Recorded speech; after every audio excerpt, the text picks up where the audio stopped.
Des forêts à perte de vue, une température de -15 degrés, un silence de cathédrale, et au milieu de ce tableau grandiose, un jeune skieur. Il est français. Moi, je fais ça 2 fois par semaine. Hein. Florian, 13 ans, s'entraîne sur sa piste privée de 22 km. Il pratique le ski joring, du ski attelé par un chien. Et dans cette discipline, il compte parmi les meilleurs. Ah ma vache, c'est bien. Jacques, son père, ferme la course. Quant à Magali, sa mère, elle passe toujours devant. La piste est dangereuse. Les élans, ils sont très embêtants et ils attaquent les chiens, donc il faut que je sois devant par la sécurité. Et donc, si jamais il y en a un qui bloque, j'ai de quoi débloquer. Si Florian s'entraîne dur, c'est qu'il participe à des compétitions internationales, tout comme ses parents, avant lui. Si tu veux faire du vélo, je sais pas, c'est toujours le Tour de France, le gros truc. Quand tu veux faire du chien de traîneau, c'est l'Alaska. Magali travaillait dans le tourisme. Jacques était médecin en France. Ils ont tout plaqué il y a 30 ans pour l'Alaska. On a beaucoup de liberté ici, on est dans un endroit tranquille, on fait ce qu'on veut. Puis nous, on a nos chiens, donc... Et ils ne sont pas les seuls à avoir tenté l'aventure. Bienvenue à Anchorage, capitale économique de l'Alaska. 49e État des États-Unis, le plus vaste et aussi le moins densément peuplé. À peine 732 000 habitants, sur une surface grande comme 3 fois la France. L'hiver est rude, l'été ne dure que 2 mois. Et vu de France, c'est au sens propre le bout du monde, à 10 000 km de Paris. 290 000 habitants vivent à Anchorage, desservis par un aéroport international. Parmi eux, une poignée de Français, 300 à peine, venus profiter des nombreux avantages qu'offre l'Alaska. Pas d'impôt sur le revenu, des terrains offerts par l'État, une allocation annuelle de 1 600 € par habitant, une insécurité inexistante, une faune omniprésente même en ville, et surtout un espace et une liberté que l'on ne trouve nulle part ailleurs. Christine a quitté La Rochelle à reculons. Aujourd'hui, elle ne le regrette pas. On a une qualité de vie qui est quand même assez exceptionnelle. Mathias, lui, a abandonné Paris il y a 2 ans pour acheter une auberge à McGrath, un village uniquement accessible par avion. Ouais, il n'y a pas de route. On est en dehors du système routier ici. Catherine et Bernard avaient un restaurant et une boulangerie à Anchorage. Ils ont tout plaqué pour vivre au milieu de nulle part.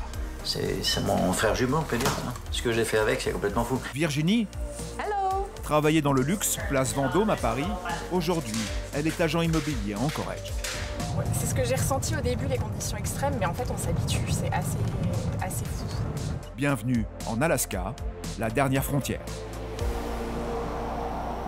Il est un peu plus de 8h30 dans la banlieue sud d'Anchorage. C'est dans cette maison, face au Pacifique en partie gelé, que vit Christine, 43 ans, originaire de La Rochelle. Jonathan va emmener Olivia parce que c'est plus proche de l'université. Moi, j'emmène Simon parce que je vais revenir travailler à la maison. Allez, on arrive. L'école de Simon, son fils de 8 ans, est à 1/4 d'heure en voiture. En février, sous cette latitude, et bien que l'on gagne 5 minutes de lumière par jour, le soleil ne se lève que vers 9h30. La température extérieure est clémente, seulement -8 degrés. Bonjour! On tient la force, les enfants. On tape des pieds. L'école publique au Malais accueille gratuitement 300 élèves, de la maternelle au CM2. Et le plus incroyable, c'est qu'on y enseigne le français, ici en Alaska, au cœur de l'État le plus isolé et le plus vaste des USA. Qui est-ce qui devait faire la météo? Il y a une tempête de neige. Il y a une tempête de neige, je crois pas. Hein. Alors, vous avez passé un bon week-end? Oui. Liam? Je fais du ski.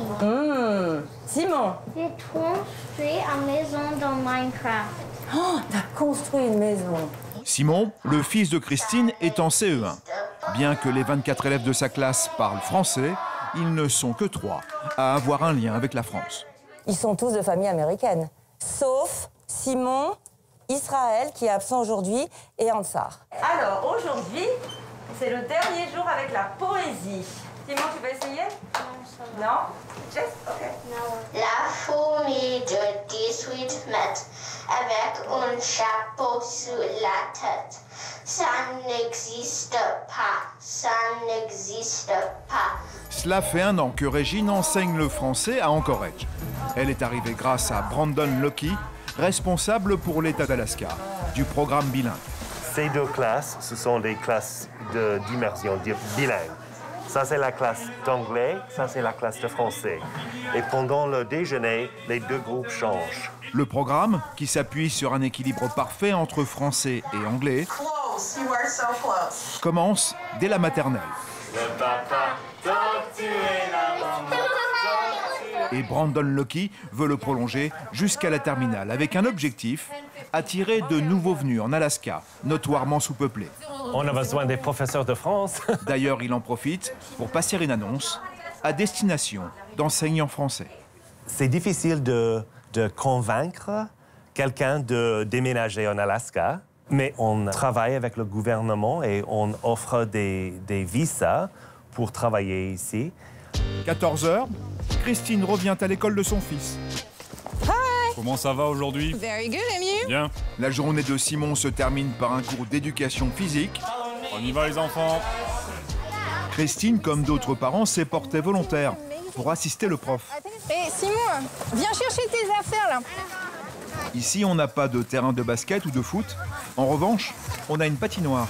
Ils ont qu'1 heure de gym, donc si on passe déjà une demi-heure à mettre les patins, et ça va plus vite si les parents aident.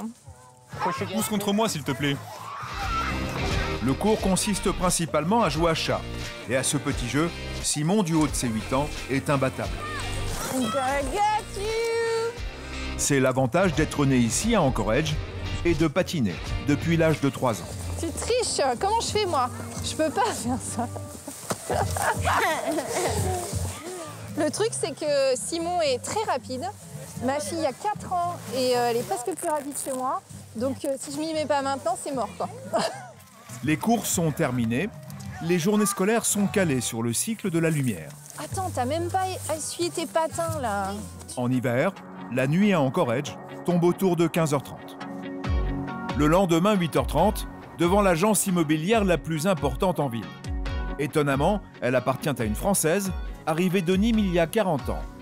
Et même en Alaska, état quasi désert, Jackie a vu les prix de l'immobilier s'envoler. En 1979-80, les maisons se vendaient pour 40 000 $, à 120 000 $. Et maintenant, le prix moyen pour une maison est 449 000 $. Si son français est un peu rouillé, son sens des affaires, lui, est intact.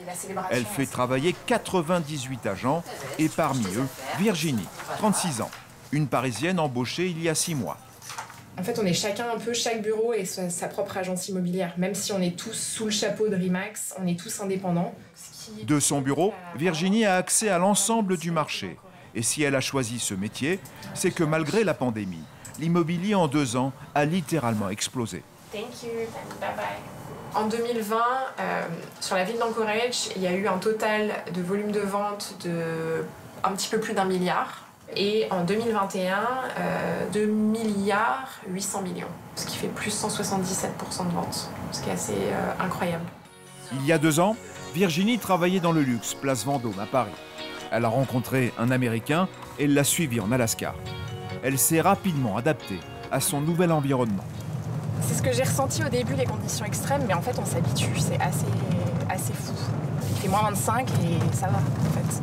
Alors qu'à Paris, on dirait moins 25, mais c'est la fin du monde. Aux États-Unis, un bien ne peut pas être vendu ou acheté entre particuliers. Hello. Il faut obligatoirement passer par un agent immobilier qui prélève 6% du prix de vente. Hi, this is Teresa. Bonjour. C'est pourquoi Virginie retrouve Teresa. Virginie représente l'acheteur, Teresa, le vendeur. Ce qui est souvent le cas en Alaska, c'est qu'on a une maison qui est renversée avec le salon qui est à l'étage, les chambres au rez-de-chaussée, parce qu'on n'a pas beaucoup de soleil en hiver.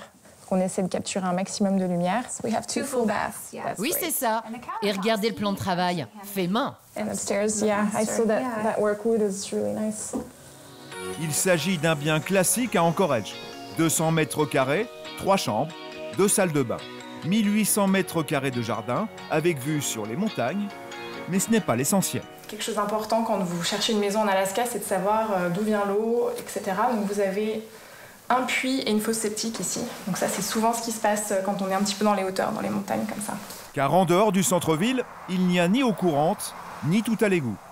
Compte tenu des températures extrêmes, mieux vaut un puits bien profond, 100 mètres en moyenne, qui ne gèle pas. Alors, c'est un garage à 2 places. Bah oui. Le garage est également essentiel. En Alaska, personne ne laisse sa voiture dehors. Mais celui-ci réserve une surprise. Voici une fonctionnalité intéressante. C'est une cachette. Voilà. Ça, c'est l'Alaska. Si vous cherchez un endroit pour cacher vos lingots, c'est ici. Ok, that's a cool feature. Reste la question du prix. 539 000 $. Si mon client est intéressé, il va falloir qu'on se dépêche. I said if my client is interested, I have to be really fast because you have already 6 offers. C'est ça. Il y a du potentiel, c'est hyper privé ici, c'est un beau quartier, on est à 10 minutes des premiers commerces et on reste en ville. Donc non, c'est super intéressant. Bonne visite. Au même instant, à la sortie nord d'Anchorage, Catherine et Bernard, 72 et 79 ans, font le plein. Une fois par mois, ils viennent en ville s'approvisionner. Là où ils habitent, il n'y a rien. 3,66. C'est devenu vraiment pas cher. Mais tu vas à d'autres endroits, c'est 3,80 ou 3,90, donc c'est différent. C'est-à-dire 1 litre à 90 centimes d'euros. Et quand le couple fait le plein, cela signifie le remplissage d'une dizaine de jerrycans de 30 litres chacun. Des fois, on en a 20. Total, 360 €. Il y a surtout un détail à ne pas oublier, l'antigel, pour le gasoil. Ouais, je mets un produit en cas où ça gèle. Tu vois, s'il faisait moins 30 pour démarrer, regardez, que ce produit-là, normalement, ça gèle pas. Normalement, ça gèle pas. Ultime arrêt dans un magasin bio pour acheter des fruits et des légumes frais. C'est la dernière chose qui leur manque. Non, on a vraiment beaucoup de choses, beaucoup de farine, beaucoup de sucre, de sel, riz, tout ce qu'il faut. Catherine et Bernard vivent au nord d'Anchorage, à 100 km à vol d'oiseau. Mais par la route, c'est une autre histoire. De la neige avec sur la glace comme ça, c'est pas des mieux. Donc il vaut mieux, il faut au moins 6 heures de temps pour rejoindre chez nous. La route, il n'y en a qu'une seule, et rien ne garantit qu'ils arrivent à destination. Voilà, il faut s'attendre à tout. D'avoir des pannes, on est obligé de faire 20 km à pied en mauvaises conditions, mais il faudra y aller quand même. Alors ça demande quand même une force physique, d'avoir la tête prête pour ça. La première partie du trajet sur la seule autoroute d'Alaska est plutôt facile, même si le bitume est gelé. Et là, on est à combien là? On est à 50, on va pas devenir jusqu'à 70 ou 80, tu vois, faut faire attention. 2h30 plus tard, au niveau de Trapper Creek, les choses se compliquent. Bernard bifurque sur une piste qui s'enfonce dans la toundra. Au sol,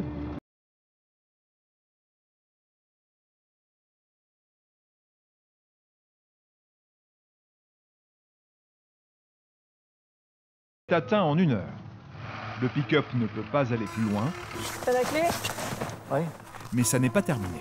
Encore 2 heures. Là, pour le moment, t'es toujours dans la civilisation. Il y a 2 motoneiges là-bas que je peux prendre en cas de grabuge. Alors, c'est celle-là, on ne sait pas si ça marche ou pas. C'est quand même complexe.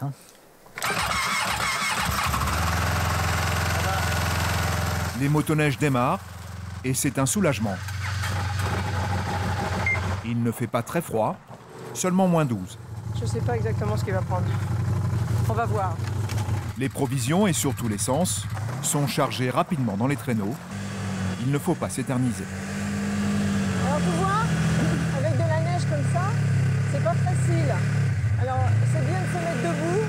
Il est impératif d'arriver avant la nuit. La forêt est fréquentée par des élans, des animaux plutôt agressifs. J'ai la clé, oui, elle est là. Au bout de 2 heures, la destination est enfin atteinte. Bernard est soulagé. En coup de poing, il n'y a pas d'élan visible devant notre nez. Un mâle qui a décidé de rester au milieu de la piste, il peut arriver de te charger et de casser la bagnole. Une éolienne assure l'alimentation électrique.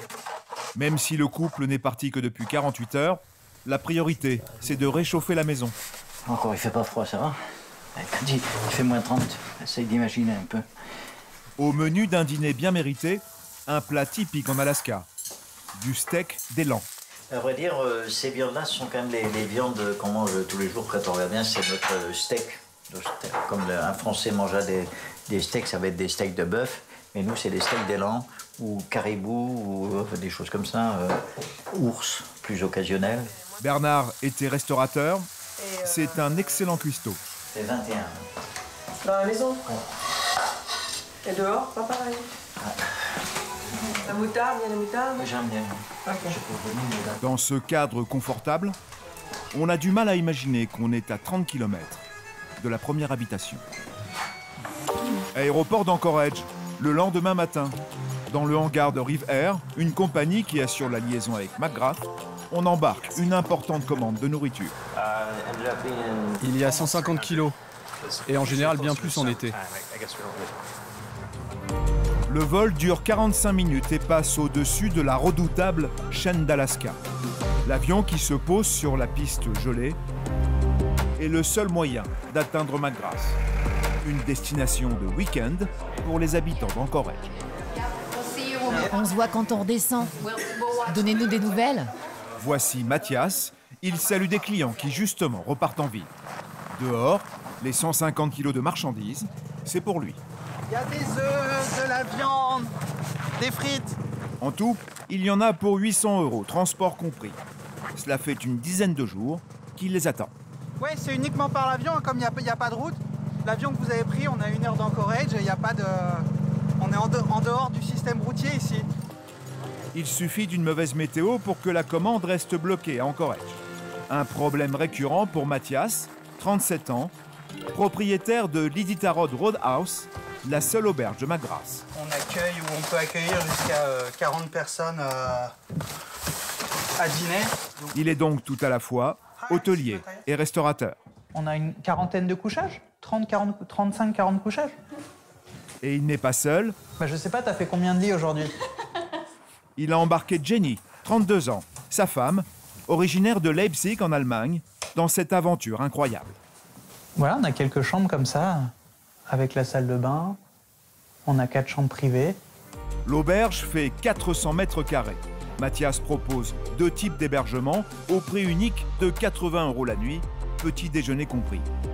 Des chambres individuelles et dans un style plus alaskien, des dortoirs. On a quelques événements dans l'année où il fait vraiment qu'on accueille beaucoup de monde. Alors du coup, on a des lits d'appoint et de toute façon, la semaine prochaine, il y a encore des gens. Même avec ça, il y a des gens qui vont dormir par terre. Quant au restaurant, il a une capacité d'accueil de 40 couverts. Les clients sont souvent des habitués. When you want it? 17h? Yeah, 5 works. I can write that down. 4 burgers de bison? OK. Le restaurant ouvre à 16h, mais avant de passer en cuisine... Alors là, on va aller au bureau de poste parce que je crois qu'il y a un avion cargo qui est arrivé il y a 2 jours. Du coup, ils ont déjà dû trier le courrier, on va aller voir. À McGrath, pas de distribution de courrier parce qu'il n'y a pas de nom de rue. Chaque habitant possède une boîte aux lettres à la poste. Et on a quand même un courrier, du coup, on va aller, un petit colis, du coup, on va aller demander au facteur. Les achats en ligne ici, ça peut mettre 3 semaines à arriver ou plus. Du coup, voilà, on oublie parfois ce qu'on commande et le jour où on le reçoit, on est content. Thank you so much. Je vous en prie, bonne journée. Yeah, you too. Même si McGrath ne compte que 300 habitants, le village est l'un des plus peuplés d'Alaska, avec son école, sa station radio et sa pompe à essence à 1,79 € le litre, probablement le plus cher des États-Unis. Salut! On est un peu tous dans le même bateau, au milieu de nulle part. Alors il y a beaucoup de solidarité ici. Il va falloir ouvrir le restaurant, hein. Ce soir il y a beaucoup de monde, donc on va s'atteler au fourneau. Hello! À chaque fois que Mathias revient de la poste avec un colis, c'est Noël à l'auberge. Super, on a reçu les lumières pour le restaurant. Et pour Jenny, son péché mignon, qu'elle trouvait en Allemagne. De bonnes choses qu'on ne peut pas acheter par ici. On doit les commander. C'est de la pâte à tartiner au chocolat. Il est 16h, Mathias passe en cuisine, tous les feux sont allumés. On a tout en cours, donc c'est pas mal. Ah, j'ai déjà commencé ça. Et puis, on va commencer à cuire ça. Et les frites aussi, allez, bam. Les Alaskiens dînent tôt, les premiers clients commencent à arriver. Je voudrais un burger de la maison avec des frites. Ce qu'il propose, une carte simple, sans plat du jour. Les gens, ils rentrent des fois, ils me disent « Qu'est-ce qu'il y a de spécial aujourd'hui ?» Je fais « Bah, il y a un restaurant d'ouvert à McGrath, c'est quelque chose de spécial, quoi. » Pizza, hamburger, steak avec frites maison et des salades à des prix plutôt élevés à cause du transport, entre 20 et 25 euros. Mais généreusement servis. Ah ouais, c'est ce qu'il faut, hein. On peut pas se moquer d'eux avec un repas qui est pas consistant, quoi. Ce serait une mauvaise pub instantanée ici. Super, j'ai tellement faim. Here you go. Merci. La soirée avance et les clients se succèdent. Merci beaucoup, Mathias. Jenny et Mathias travaillent tard. Ouais, c'est un peu grillé là, c'est bien. Hein? Il est 1 h du matin et il y a encore du monde. Des gens qui vont dormir à l'auberge. Un vendredi soir habituel. Là, ça va, c'est une petite journée, hein. Demain, ça va être costaud.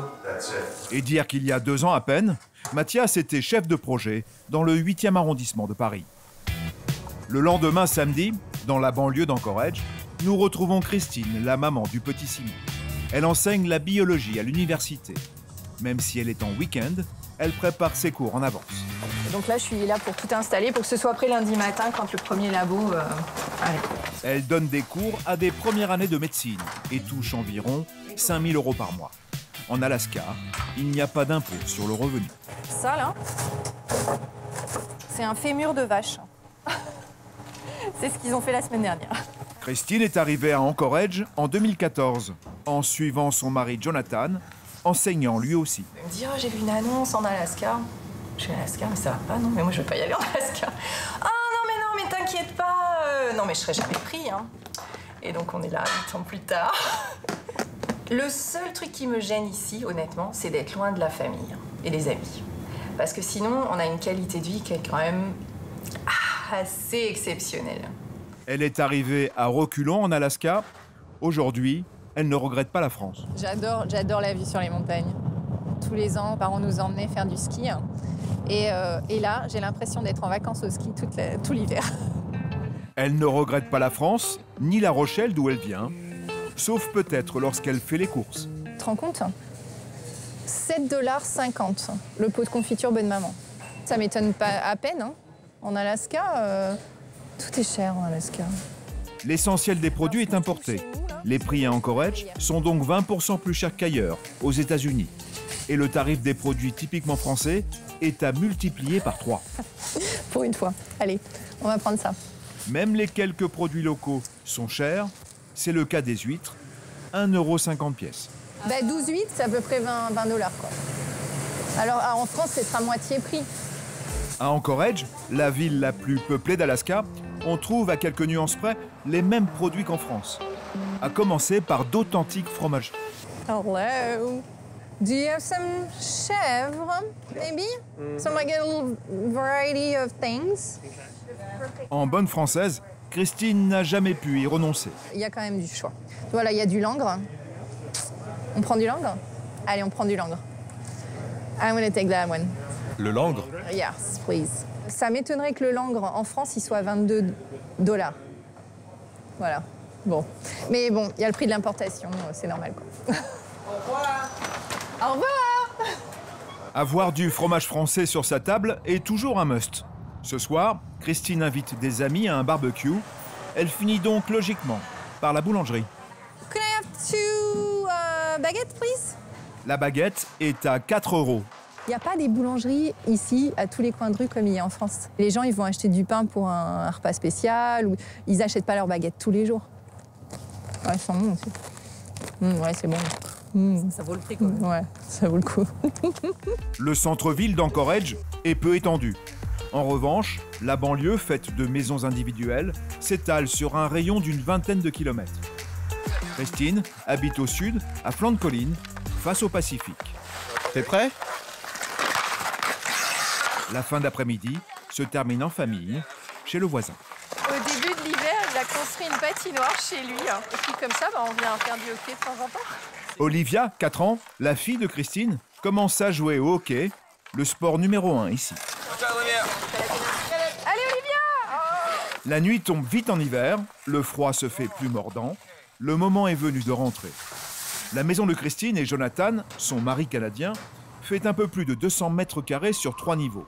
Là, ici, c'est salon, salle à manger, cuisine, tout ensemble. Mais en même temps, c'est génial parce que c'est la pièce où on est tout le temps, on est tous ensemble. C'est là qu'on a la meilleure vue. Ils l'ont achetée 350 000 € en 2014. Aujourd'hui, elle vaut presque le double. Donc en bas, il y a 2 chambres.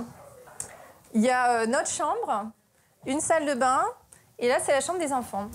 Et enfin, au rez-de-chaussée, dans le garage, un congélateur qui fait la fierté de Jonathan, chasseur, comme la plupart des habitants ici. C'est du steak haché, ouais. Christina fait 91 sacs d'une livre. Et il ne s'agit que du steak haché.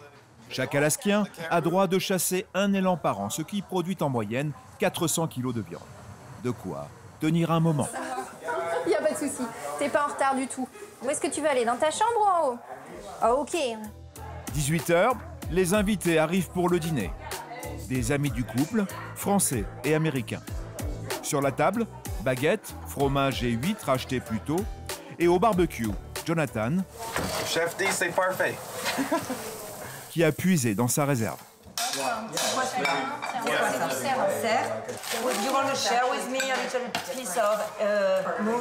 Pourquoi est-ce que je partagerais? Bienvenue. Merci beaucoup. Une soirée à la française à Anchorage. Le lendemain dimanche, chez Catherine et Bernard. Leur domaine compte une maison d'habitation principale et 5 dépendances. Par beau temps, ils font face à une incroyable carte postale. La chaîne d'Alaska avec au centre le Denali, le plus haut sommet d'Amérique du Nord, 6190 mètres. Même si Bernard est à la retraite depuis longtemps, à presque 80 ans, il n'arrête jamais. Je mets un peu à l'écart, parce qu'on ne sait pas, ça peut ruer. Il attaque une corvée de bois par moins 24 degrés. Avec 7 cheminées dans le domaine, les stocks s'épuisent vite. En général, on stocke du bois, donc on a du bois pour plusieurs mois, mais des fois, il faut du petit bois. Puis à force de prendre dans le bûcher, ça fait un peu peur. Il vaut mieux restocker un peu. Comme ça, ça sera bien. Là, il y en a pour quelques jours quand même. Bernard ne prélève que des arbres morts, infestés par le scolite, un insecte qui prolifère à cause du réchauffement climatique. Même l'Alaska n'est pas épargné. Alors ça, c'est des milliers d'arbres par ici qui sont éteints. Moi qui aime beaucoup les sapins, j'en ai pour mon pognon. Putain, c'est décevant, tu vois, des machins morts comme ça. C'est un cimetière, c'est... Des arbres, il en a abattu suffisamment pour construire la Briscardière. C'est le nom du domaine. Il a commencé en 1999. Rien que pour la maison, il a fallu une centaine de rondins. Tu vois, c'était un bout de traîneau de merde comme ça. Et pour tirer un arbre qui était très lourd. Ça pesait une tonne, c'est sûr, celui-là aussi. Qu'on a emmené d'assez loin, des fois à plusieurs centaines de mètres. Hein. Des troncs qu'il a fallu hisser, sans équipement. On avait fait quand même un boulot qui était quand même pas mal pour les amateurs. Mais il y a mieux. Hein. La maison principale fait 150 mètres carrés. Une cuisine ouverte sur le salon, lui-même illuminé par une baie vitrée de 5 mètres, transportée à motoneige, comme tout le reste. On était 2 motoneiges pour tirer ça. C'est complètement le bol qu'on avait. Ça m'empêchait de dormir, je devais là. À l'étage, d'autres baies vitrées qui éclairent la chambre du couple, avec vue sur la forêt. Au mur, des photos qui rappellent le passé. Catherine et Bernard ont quitté la France pour l'Alaska il y a 36 ans. À Anchorage, quand on a commencé, on a fait une boulangerie et pâtisserie. Pourquoi? Ça a duré. Pourquoi? C'est ce qui payait le plus. Voilà. On a dit on va faire un restaurant, ça va être mieux. C'est encore pire. Tu fais du pognon, mais tu sors pas, t'as plus de guibole, t'as plus rien, t'as plus de bolet, plus de muscles. Ils sont en train avec le fourneau. Là. Oh, les restaurants, c'est dur. Non, mais c'est bien, ça va, mais ça va un certain temps. Au bout de 10 ans passés à s'épuiser à Anchorage, ils vendent avantageusement maisons et commerces et avec leurs économies, choisissent l'espace et l'isolement. C'était pour apprendre à vivre dans la nature et pour savoir faire des choses par nous-mêmes. Et en plus, t'as personne pour t'embêter, parce qu'il n'y a personne du tout. Ils décrochent gratuitement, à la loterie de l'État d'Alaska, leurs 16 hectares de terrain. Seule condition, s'y installer. Avant, il y avait une lampe, là. Ah ben là, voilà. On a fait déjà toutes les maisons, et il y avait que celle-là qu'on a fait en dernier. Cette 5e dépendance, achevée cet été, fait 25 mètres carrés. Comme les autres, elle accueille des gens de passage. Catherine et Bernard, retraités tous les deux, l'ont construite pour s'occuper. Et tu peux pas vivre ici sans rien faire. Tu comprends? Il faut t'occuper quand même. Il faut faire quelque chose pour être en pleine forme. Bernard, comment ça s'appelle l'éolienne? Ah, Babette. Babette. Loin de tout réseau, ils n'ont pas d'autre choix que de vivre en autonomie totale. Ils puisent leur eau à 100 mètres de profondeur et fabriquent leur électricité. Il y a quand même 3 congélateurs ici, hein, en cas où, et 2 frigos à faire tourner, quoi. Qui tournent en permanence, mais l'hiver, ça n'a pas d'action, les congélateurs, c'est tout congé. Montre-lui tous tes outils. Ah, si j'ai l'autorisation, j'y vais. Année après année, Bernard a bâti la briscardière de ses mains. Il s'est constitué un atelier pour tout fabriquer. Même un petit truc de rien, même une épingle peut servir. Tu vas pas aller chercher l'épingle. Hein. Comme par hasard, un jour, tu en as besoin et après. Tu vois, il y a des jantes là-bas de machines. Eh ben, ça a l'air esquinté, mais on va pas les jeter, on va les réparer. Au-dessus de l'atelier, 2 chambres supplémentaires. Le mobilier, là encore, a été acheminé par motoneige. Et ce n'est pas parce que le couple vit au milieu de nulle part qu'il faut se priver de confort. Moi, je voulais un sauna, parce que je trouve qu'un sauna, c'est fantastique. Tu vois, on se met là, hop, on est bien, avec une serviette. Un confort en apparence seulement. En 15 ans de présence à la briscardière, Bernard a appris la prudence. Je vais le remettre en place, parce que normalement, il y a toujours un flingue. Et précaution ultime, ce pistolet sous la table de la cuisine. Sous la table, c'est une arme de défense en cas où on habite quand même au milieu de nulle part. Il faut toujours s'attendre à tout dans la forêt. Hein. De l'ours, ça peut arriver sur le dos à n'importe quel moment. Un élan aussi, donc toujours le flingue. Il y a pas de... Tu ne vois jamais partir sans flingue, hein, c'est clair. En revanche, à Anchorage, Virginie, l'agent immobilier, n'a pas besoin d'être armée. En ce lundi, son emploi du temps est consacré au marché du neuf. Je vous emmène à Eagle River, qui est un quartier au nord-est d'Anchorage. Et on va rencontrer Skyler, qui manage une entreprise de construction. Toujours pour attirer du monde, l'État d'Alaska propose des terrains gratuits avec permis de construire aux candidats à la propriété. En contrepartie de quoi, cette personne s'engage à s'installer sur place et à développer le terrain, donc soit faire de l'agriculture, soit construire, etc. Et en fait, en Alaska, il y a énormément de terrains comme ça. Et c'est justement sur un terrain offert par l'État. Hey, how are you? Bien, et toi? Good. Que Skyler est en train de construire un lotissement d'une 30aine de maisons. What is the stage that we are? On finit la structure. Framing. Yeah. Ça peut paraître fou quand on vient pas d'Alaska, mais en fait, on a 90% des matériaux qu'on utilise en Alaska provient du reste des États-Unis. On n'a pas en fait les entreprises qui viennent transformer le bois ici. On n'a pas toute cette infrastructure. Ce bois de construction vient d'Oregon. Les maisons en Alaska sont bâties exclusivement avec ce matériau. Le bois, c'est solide. C'est facile à couper et c'est facile à assembler. Et également plus résistant aux tremblements de terre, nombreux dans la région d'Anchorage. Mais la principale difficulté, ce sont les fondations. Avec le gel, le béton devient friable. Pour les fondations, là-bas, on a recouvert avec une bâche. On clôt l'espace, on installe plusieurs chauffages pour réchauffer le sol. Et la température monte jusqu'à 20 degrés. Et ça sèche. Pour Virginie, l'intérêt de cette visite ne se résume pas à la construction. Elle est venue voir le produit fini. Très belle maison. Donc elle a été finie de construire en décembre. Une maison haut de gamme sur les hauteurs que Skyler vient de livrer à sa propriétaire. Bonjour. Très bien, et vous? Prix d'achat, 1,5 million d'euros. La vue est spectaculaire. Donc vous avez toute la vue sur Anchorage et l'Inlet. La maison fait 400 mètres carrés sur 3 niveaux, dans un style assez épuré. Une salle de sport, un sauna, 5 chambres avec autant de salles de bain, dont celle-ci, particulièrement bien équipée. You have the steam in it? Oui, il suffit de tourner le petit bouton, ici. Vous avez la fonction hammam ici dans la... Waouh, c'est magnifique. Et ce qui enchante Virginie, c'est cette petite pièce. Ça, c'est ce qu'on appelle les mudrooms. Aux États-Unis et en Alaska en particulier, c'est la clé parce que quand vous rentrez avec les enfants, avec les bottes pleines de neige, etc., vous arrivez avec votre voiture dans le garage et vous rentrez ici, vous rangez les chaussures et les vêtements. Pour Virginie, qui débute dans le métier, cette journée a été instructive. Faire beaucoup de marketing, c'est bien, ça va peut-être attirer des clients, Mais ce qui est surtout important, c'est de construire son réseau de partenaires et de se recommander des clients et de tous grandir ensemble. Au même moment, à la Brescardière, Catherine et Bernard enfourchent leur motoneige et traversent le lac gelé, devant chez eux.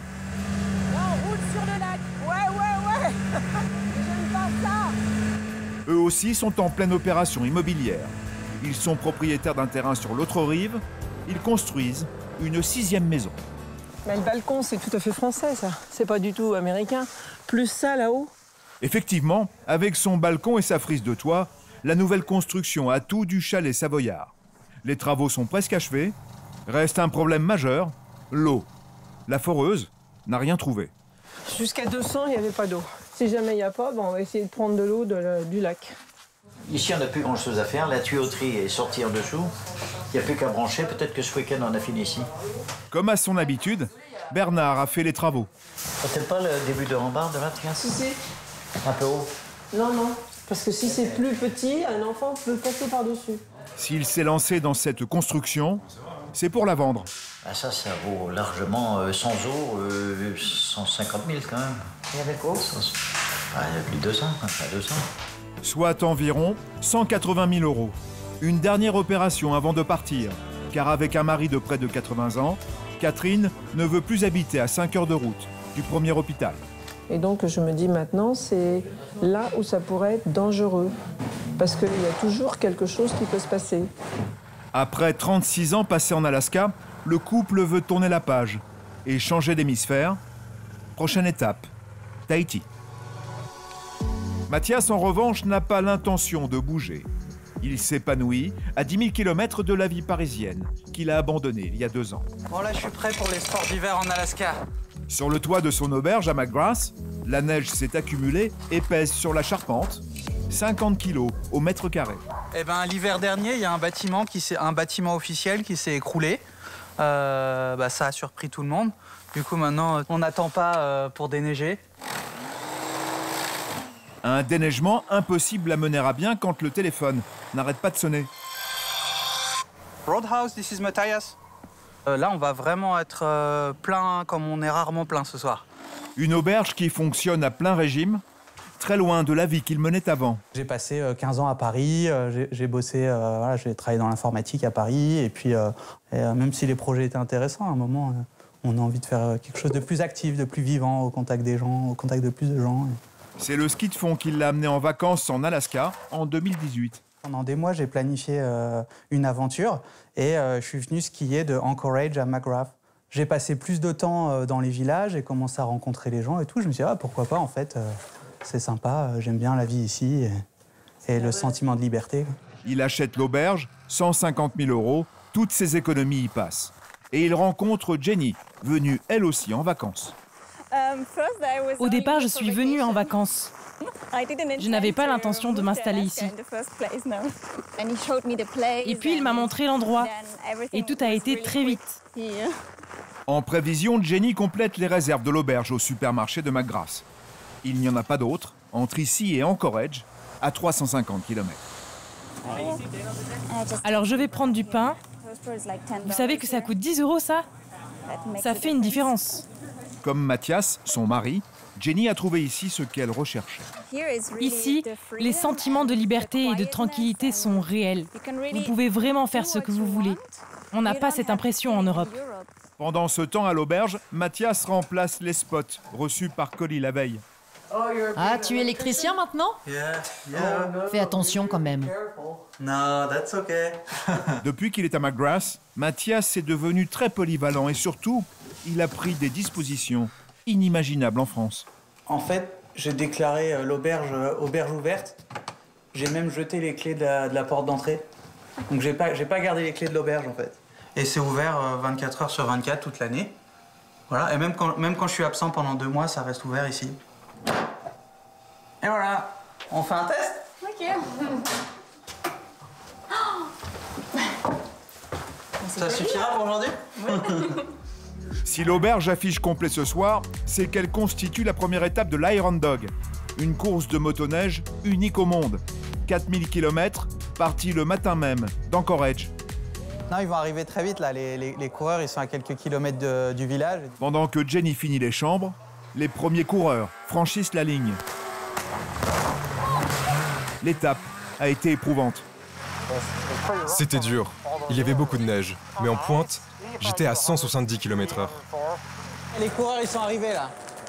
Là, c'est le gros du rush. Je vous donne des serviettes. Parfait. Une bonne douche, ça va faire du bien. There is 3 people here so far, so you will be here. Les coureurs défilent. Dehors, il fait moins 18. Ils sont frigorifiés. You want to go to the room or you want to sit here and warm up? Plutôt dans ma chambre et je reviens. OK. En moins d'un quart d'heure, l'auberge s'est remplie. Je vais prendre la même chose. Sure, 2 cheeseburgers and fries. Pour Mathias, c'est la course en cuisine. Et voilà, la dernière de la soirée. Et ça recommence dans quelques heures. On peut déjeuner demain matin? Yeah. 6? Très bien. Le petit déjeuner, demain, c'est à 6h. Ça va piquer. Ça va piquer un peu, quoi. La nuit s'annonce courte. Heureusement pour Mathias, les week-ends ne sont pas tous aussi agités. À Anchorage, week-end également pour Christine, Jonathan et leurs 2 enfants. Le coffre de leur voiture est bien rempli. Ça c'est pour une nuit. Chaque fois, c'est comme ça. On a une maison à 2 heures au nord d'Anchorage. Ça s'appelle Caswell Lakes. Week-end détente, surtout l'hiver. Moi, j'adore y aller l'hiver parce que l'été, il y a des moustiques. Donc, c'est bien. Circuler à Anchorage a un avantage, il n'y a jamais de bouchons. En revanche, il faut être prudent. La maison de campagne se situe à 150 km au nord. Avec la neige, le trajet prend 3 heures. Et Simon, t'as allumé tous les radiateurs? Oui. On a un chauffage au fioul, là, et donc on maintient la maison à 12 degrés. Avant qu'on mette ça en route, dans la maison, il faisait moins 20, quoi. Il y a des fois, on venait, il faisait très, très froid. La maison est située au bord d'un lac gelé en hiver. Elle fait 80 mètres carrés, une pièce principale et 2 chambres. Des fois, je dors ici ou je dors ici. Le couple l'a acheté en 2014. C'était une ruine. Christine et Jonathan l'ont totalement rénové. Il a fallu ouvrir les murs, on a refait les planchers dessous la maison pour supporter le plancher parce qu'il y avait des fuites d'eau. Il va chercher des vidéos sur YouTube et il a tout appris sur le tas. Il n'avait jamais fait avant. Dernier point à régler, l'eau. Toujours un problème en Alaska à cause des puits. Elle est marron, très ferreuse. Jonathan doit changer les filtres. On va voir si on en a besoin. Si on n'a pas besoin, tant mieux. Sinon, ça va être son projet du week-end. Pas d'internet, pas de télé. Ici, dans cette maison, les activités extérieures font l'essentiel du week-end. On va aller faire les raquettes. Tu crois qu'on va aller se baigner là? Il fait un peu froid quand même, hein? C'est pas froid. T'as pas froid, toi? L'été, on se baigne dans le lac. L'eau est à peu près à 21, donc c'est pas si froid que ce qu'on pourrait penser. Au revoir! Il ne neige plus. La météo change rapidement par ici. Après 8 années de présence à Anchorage, Christine est devenue une parfaite Alaskienne.